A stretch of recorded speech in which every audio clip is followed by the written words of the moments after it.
Assalamualaikum warahmatullahi wabarakatuh. Waalaikumsalam warahmatullahi wabarakatuh. Alhamdulillahirrahmanirrahim. Wassalatu wassalamu ala umuri dunya wadin wa ala alihi washabihi ajmain. Puji syukur kehadirat Allah Subhanahu wa taala karena berkat rahmat dan hidayahnya kita masih diberi kesehatan hingga pada sampai saat ini kita masih bisa melakukan kegiatan pelatihan di room meet ini. Mungkin tidak akan lama-lama, saya ingin ada perwakilan dari peserta pelatihan ini untuk memimpin doa. Silakan kepada Bu Yanti, Bu Sri ataupun Bu Rini. Silakan untuk memimpin doa. Siapa aja boleh.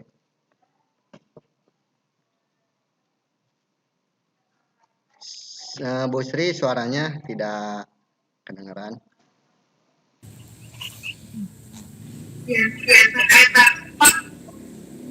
Kenapa?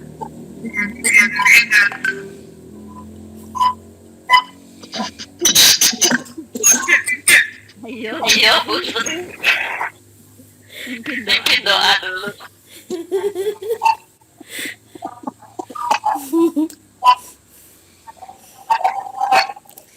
Pada datang nyemput.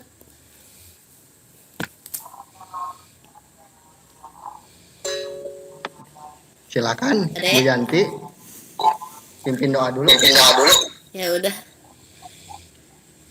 Sebelum kita memulai presentasi hari ini, marilah kita berdoa menurut agama dan kepercayaannya masing-masing. Baca doa dimulai.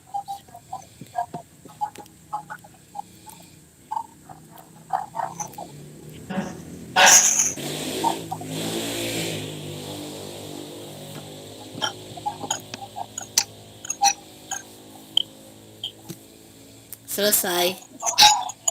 Tadah pakai jaket dulu bentar. Ya, boleh. Silakan.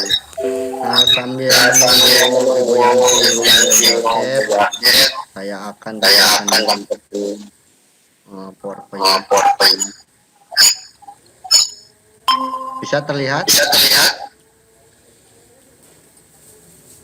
bisa, Pak.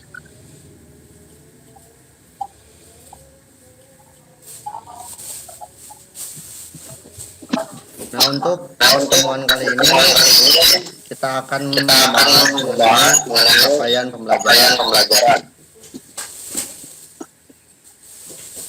Dalam membangun Indonesia memiliki jiwa dan keterampilan di abad 21 ini, salah satu tujuan utama pendidikan Indonesia itu untuk mencapainya, maka orang tua, guru, siswa, atau pemangku perlu mendapatkan pemahaman, pengetahuan, sikap dan keterampilannya yang hendak dicapai oleh anak dalam setiap tahapan perkembangan usianya. Nah, untuk pada tahap ini kita akan membahas mengenai capaian pembelajaran. Capaian pembelajaran atau sering kita temui CP ya, merupakan suatu alternatif dalam mendeskripsikan kompetensi yang digunakan untuk mengukur pencapaian siswa. Penggunaan CP ini dilakukan sejalan dengan semangat Merdeka Belajar. Tulisan ini menjelaskan tentang mengapa capaian pembelajaran merupakan hal utama dalam suatu kurikulum dan kriteria suatu capaian pembelajaran yang baik. Melalui studi literatur dikaji pula bagaimana konsep capaian pembelajaran dikembangkan dan dilaksanakan di berbagai negara dan bagaimana perbandingannya dengan kurikulum di Indonesia saat ini serta kebijakan yang menyertainya. Perbandingan terhadap kurikulum Indonesia difokuskan pada analisa standar isi dan relevansinya dengan capaian pembelajaran dan kebutuhan pembangunan manusia Indonesia. Lanjut. CP ini berfokus apa yang diharapkan pada siswa di akhir pembelajaran. Hal ini sejalan dengan pendekatan student center dalam dunia pendidikan. Kondisi ini juga ditegaskan oleh Kennedy dalam bukunya pada tahun 2014 pada halaman 4 dan 3 yang menyatakan bahwa tren internasional dalam pendidikan menunjukkan pergeseran dari tradisional pendekatan berpusat pada guru ke pendekatan berpusat pada siswa. Model alternatif ini berfokus pada apa yang diharapkan dari siswa yang harus dilakukan di akhir modul atau program. Oleh karena itu, pendekatan ini biasa disebut sebagai pendekatan berbasis student center.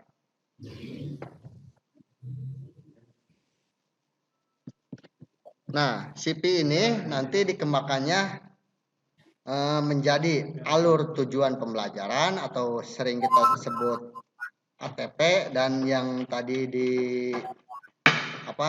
dibahas oleh Ibu Sri kalau nggak salah, dan nanti ATP juga dikembangkan lagi menjadi modul pembelajaran seperti yang dipresentasikan oleh Bapak Encep tadi ya.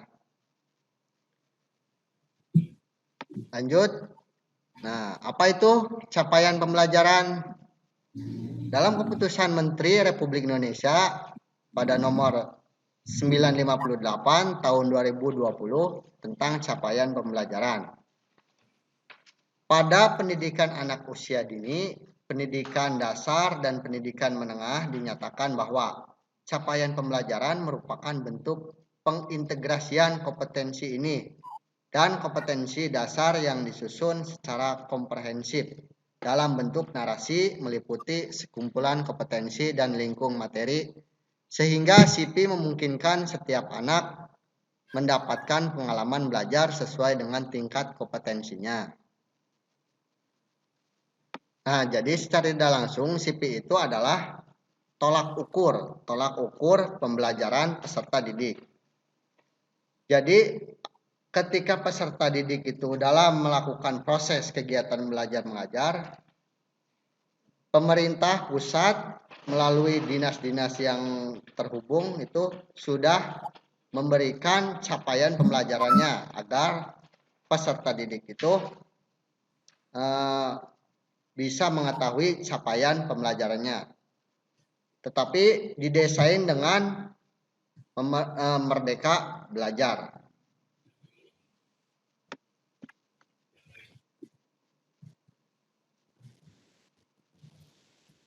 Capaian pembelajaran juga adalah suatu ungkapan tujuan pendidikan yang merupakan suatu pernyataan tentang apa yang diharapkan dan diketahui, dipahami, dan dapat dikerjakan oleh peserta didik setelah menyelesaikan periode belajar. Kondisi ini juga dijalankan oleh sebagian besar negara di Eropa, dan saat ini yang menggunakan CP untuk mengungkapkan apa yang mereka harapkan agar diketahui dan dapat dilakukan oleh peserta didik dan memahami di akhir program atau urutan pembelajaran. Nah, jadi sebelum pembelajaran, peserta didik juga mengetahui capaian apa yang harus dicapai olehnya ketika akan melakukan pembelajaran.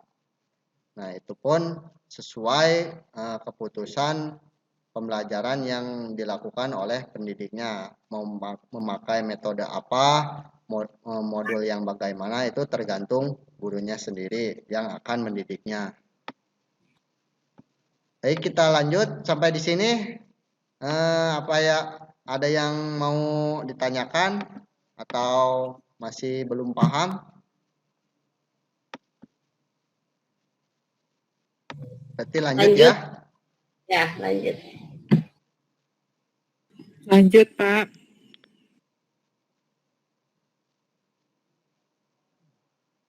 Lanjut ke tujuan capaian pembelajaran. Tujuan capaian pembelajaran itu dibedakan menjadi dua. Ada tujuan capaian pembelajaran PAUD, pendidikan anak usia dini, dan tujuan capaian pembelajaran tingkat SD sampai SMA dan sederajatnya. Seperti kita guru-guru SMK itu termasuk dalam ketujuan yang kedua. Tujuan yang pertama itu pembelajaran di PAUD itu adalah pembelajaran yang mengintegrasikan semua aspek perkembangan anak dengan penekanan pada kesejahteraan. Nah, jadi dari uraian tersebut itu kita bisa ambil kesimpulan bahwa tujuan pembelajaran di PAUD itu capaiannya adalah anak itu bukan pintar tapi sejahtera. Sejahtera di sini tuh dalam artian anak itu harus bahagia dalam mengikuti pembelajaran dengan pendidiknya. Jadi bukan pintar ya, tapi sejahtera tujuannya. Nah, yang kedua itu tujuan capaian pembelajaran di tingkat SD dan SMA itu capaian pembelajarannya menunjukkan kemauan belajar yang digambarkan secara vertikal dari suatu tingkat ke tingkat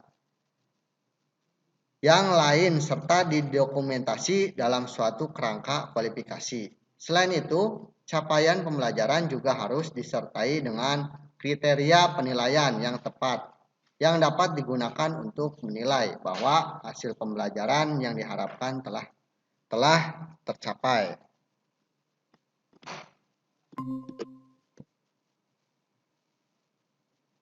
Yang berikutnya yaitu prinsip pembelajaran. Prinsip pembelajaran capaian pembelajaran itu diukur menjadi dua, yaitu yang pertama itu harus terukur dan spesifik, yang kedua itu harus fleksibel. Terukur dan spesifik artinya harus dapat diukur dan spesifik berdasarkan hierarki tahapan konseptual proses pembelajaran yang hasil belajarnya dapat digunakan untuk mendeskripsikan kemauan siswa. Seperti apa yang ditanyakan oleh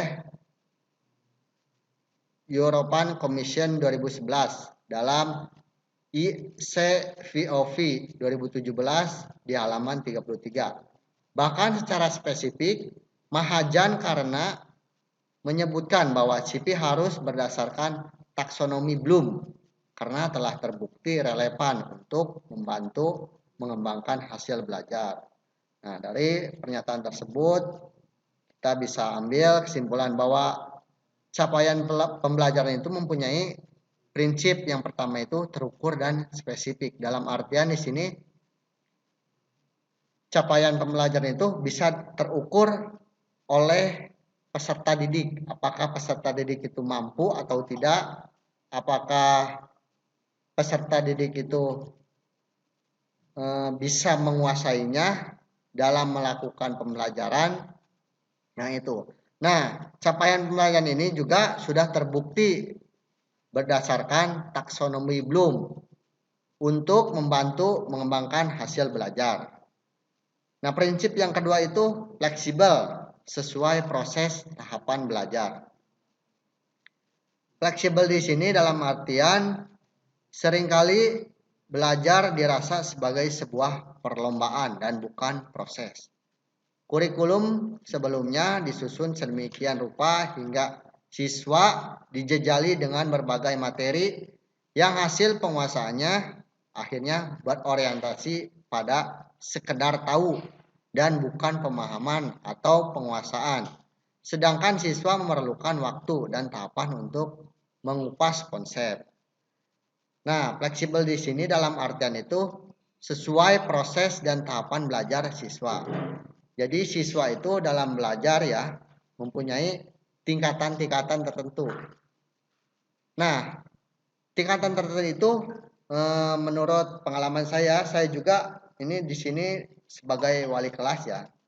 Meskipun umurnya sama, bobot badannya sama, tetapi pemikirannya berbeda. Nah, mungkin fleksibel di situ dalam artian ke situ. Jadi peserta didik itu mempunyai kebutuhan, kemauan, minat dan bakat yang berbeda-beda. Jadi kita sebagai pendidik itu harus bisa menuntun, memberikan, membimbing peserta didik dalam mengembangkan potensinya.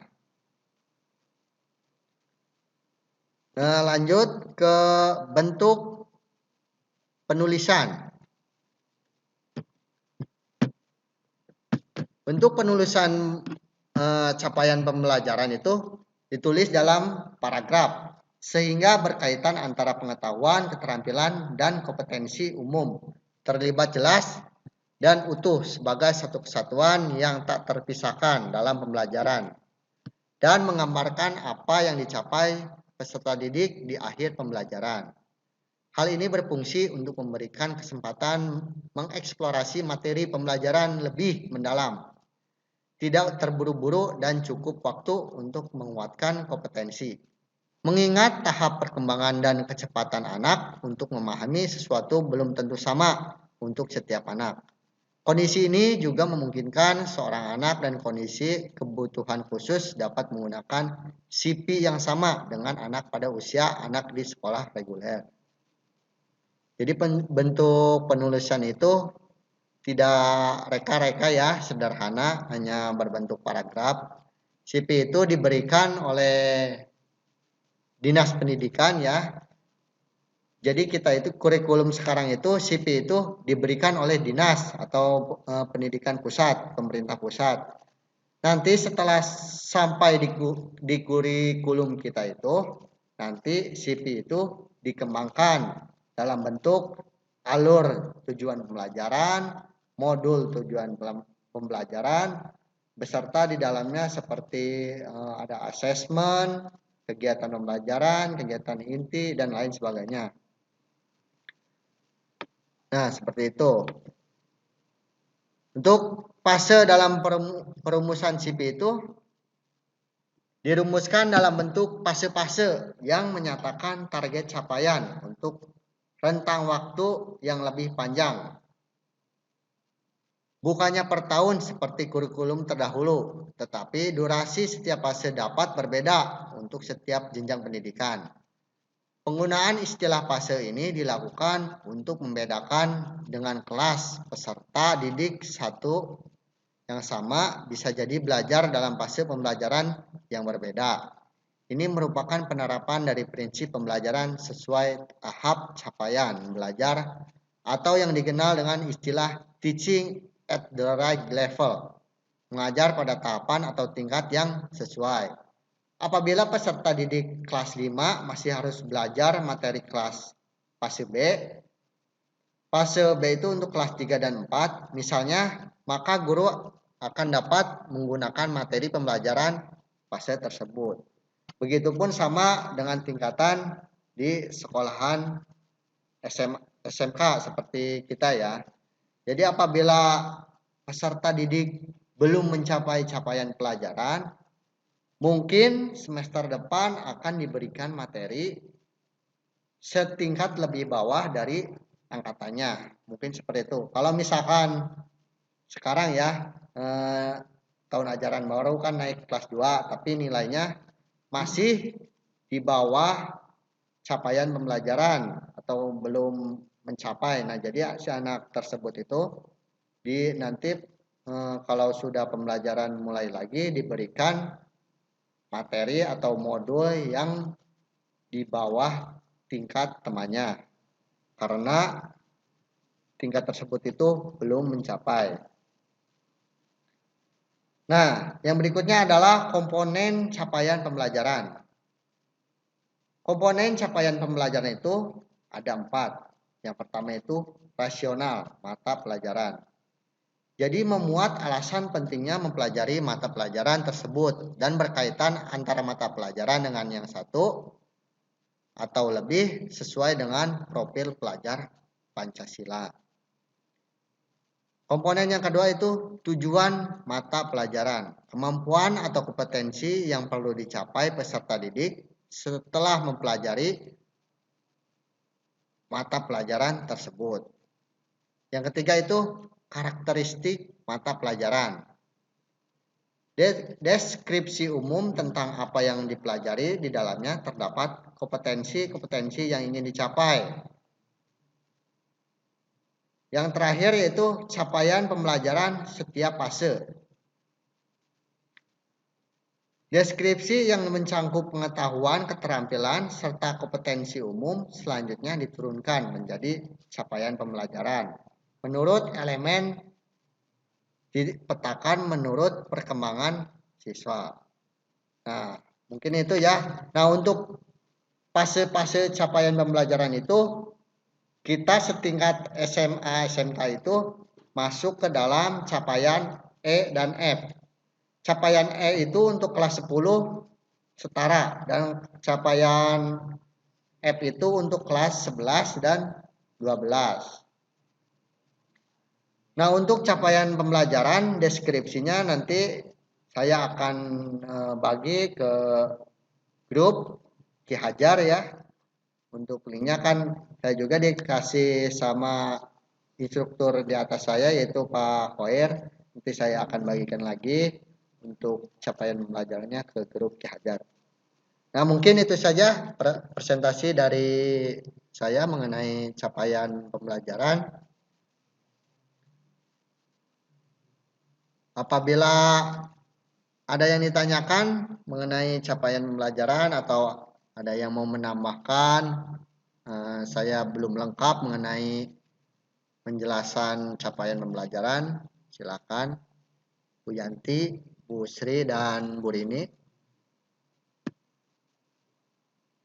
Ada yang ditambahkan atau dikoreksi, boleh. Terima kasih Pak Dede.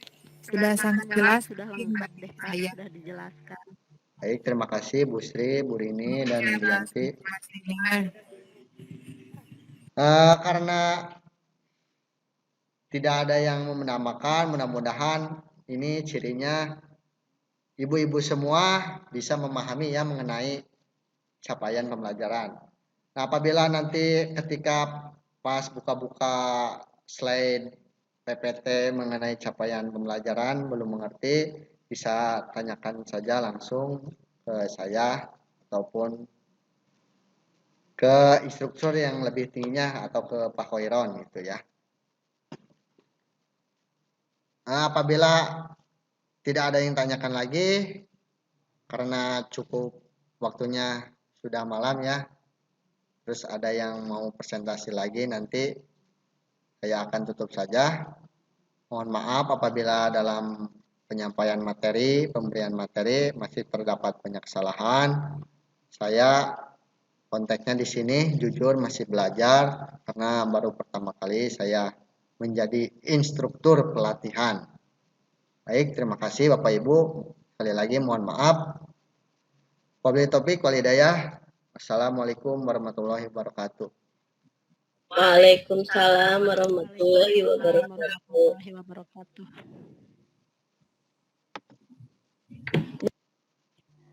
Sekarang mau Bu Yanti dulu